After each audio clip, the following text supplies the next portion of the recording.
There's many different areas and arenas in which I have conversations about religion. Most of them tend to deal with philosophical arguments or attempts to provide evidence.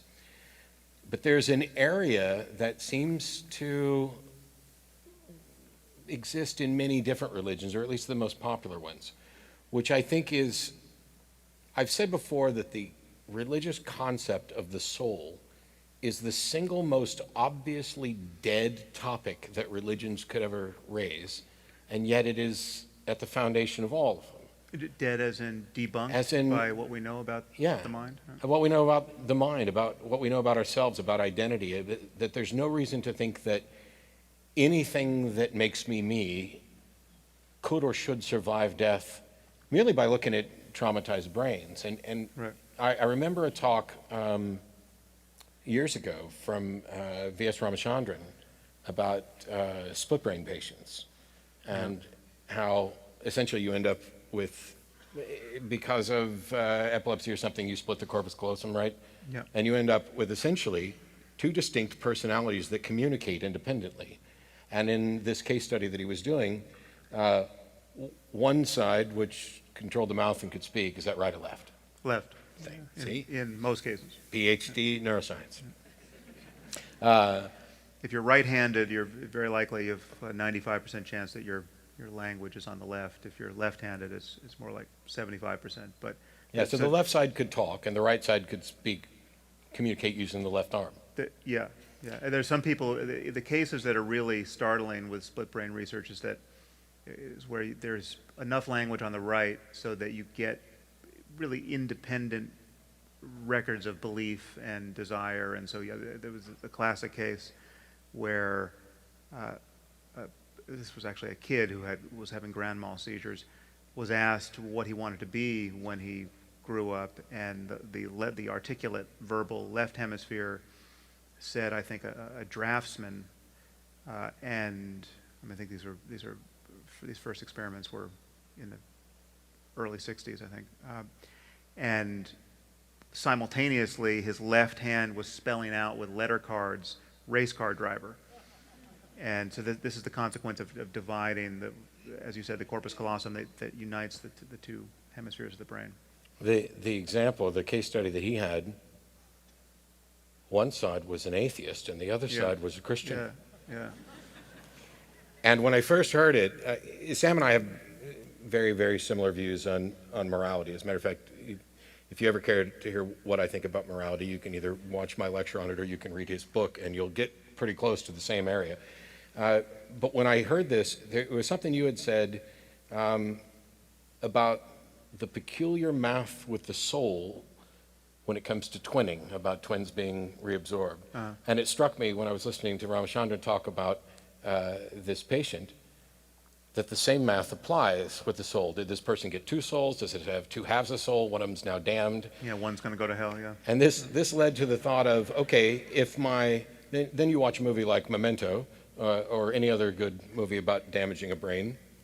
What if the day that I became an atheist, I actually got hit on the head and don't remember? And so now there's a Christian soul desperately trying to get this body to serve Jesus, and the body says no. Yeah. Well, that's one of the consequences of, I write about this briefly in my book, Waking Up, but one of the consequences of the logic of these split brain experiments, which again there's very little diversity of opinion about what these experiments mean. But consciousness and subjectivity is divisible when you at the level of the brain. You divide these white matter tracks, or cut the white matter tracks that unite the cortex left and right, and you get these separate, independent islands of consciousness. But even in normal brains, you have the additional problem that there's no way the corpus callosum perfectly shares information across the hemispheres. So to some degree, we have to be divided most of the time or all of the time anyway. So there's this additional question of whether there are islands of conscious life, if there are areas where there's something that it's like to be you or to be your brain, that you, whoever you feel you are to be at this moment, don't know about. And so in the stark case of a split brain patient, you really do have this kind of, especially when language is not, when the right hemisphere is not articulate, you have this kind of silent subject just sort of waiting around, watching what the articulate left hemisphere says, and then occasionally revolting against it. I mean, there's bizarre cases where the left hemisphere is trying to dress itself, and the right hemisphere is trying to undress itself, or with the left arm, he's hugging his wife, but with the right arm, he's strangling her. You can have a kind of starkly divided consciousness, and you do, and Ramachandran brings this up a lot, you do get a quasi-Freudian picture of the neurological detail, where it's quite possible that the unconscious, it's plausible to think that the unconscious is in many respects conscious, or differently conscious, and that is just downright weird. I think it is weird, and you know, I said that as a joke about, you know, that day I got hit on the head, but we know that personalities, preferences, memories, all of the things that we package together to say, this is me, we know that all of these things can be changed through damage to the brain. Yeah. And that puts us in a situation where if we were to imagine that there was a soul that was good, that was saved, that was Christian or whatever, and yet it can't be the ghost in that machine because of damage. So now there's a physical body that is presenting itself as a completely different person. If we know that's possible, then how do we tell the difference between an individual who has this soul in congruence with the body? And if that's the case, if it's possible for a physical body to do all of the things that we attributed to the soul, essentially, if I'm fighting the soul on all these things or dismissing it, then my body, absent a soul, can do all of those things. Then what room left is there to presume a soul at all? Well, the other problem with the soul, which has been pointed out for at least a couple hundred years, is that if it is immaterial, its interaction with the physics of things is genuinely mysterious. The idea that you could have something it clearly has to be integrated with the brain, given that it manages to accomplish speech and behavior.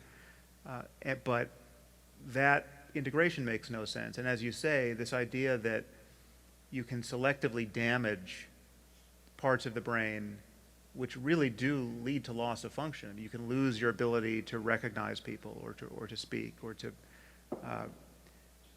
understand basic concepts. This picture of a soul that will survive death is a picture of an intelligence that's losing none of those capacities. It's just kind of witnessing the loss of those capacities, and then will float off the brain at death. And we know that's not the way minds work. I mean, anyone who has lost any capacity knows that it's not a matter of you being, silently perfectly intact, wondering why the body's not working. No, you lose. You've lost this thing. If you can't remember, just think of what it's like not to remember somebody's name, right? If you're trying to think of that person's name, you know their name, but you can't. It's the tip of the tongue phenomenon. It's not like your soul's in there with the name saying, why won't he say the name? No, the subject, don't know the name, right? And that's going to be a video on YouTube next week, I'm sure.